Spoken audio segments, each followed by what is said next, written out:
One thing going back to Q4 of 2019 and Q1 of 2020, in respect to the moratorium, a lot of permits were filed, and that was in anticipation of a possible Biden administration.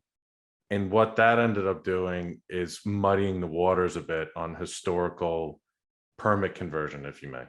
How did you guys go about in the communication with buyers on, hey, we got this great position, we have this many ducts, these many permits? Because I saw in the teaser there's a distinction of permits with pads and then permits, and so I haven't really seen that as common.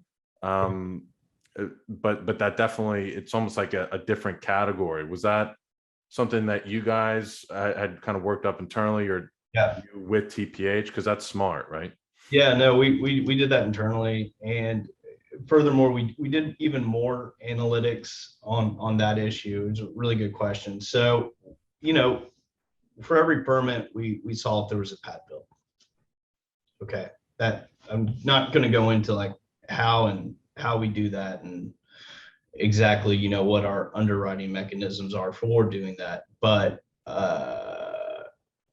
that was something that we did to add value. And then also too, what we did was we ran a lot of analytics on the southern part of New Mexico. And the way we look at it is we break every area of the Permian Basin into squared type curves.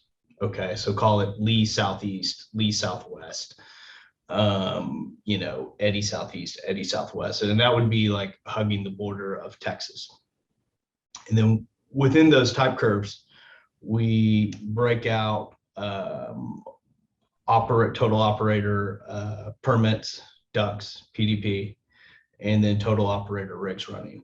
And to your point, what we found was more positive towards the story of the permits that were being created by these operators. You're right in that there was a lot of permits filed prior to the moratorium, but the more important thing was the denominator of how many rigs were running, and the geospatial aspect of, well, where were they permitting?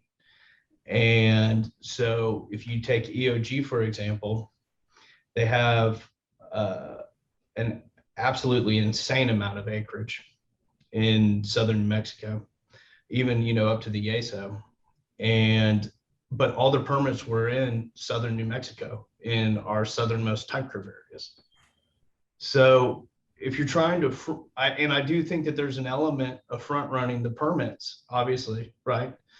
But if you're really trying to front run the permits, you're going to permit all over your position, not just in a concentrated part of your position that happens to be the best part of the basin and happens to be the best assets that they own. But that's what they did.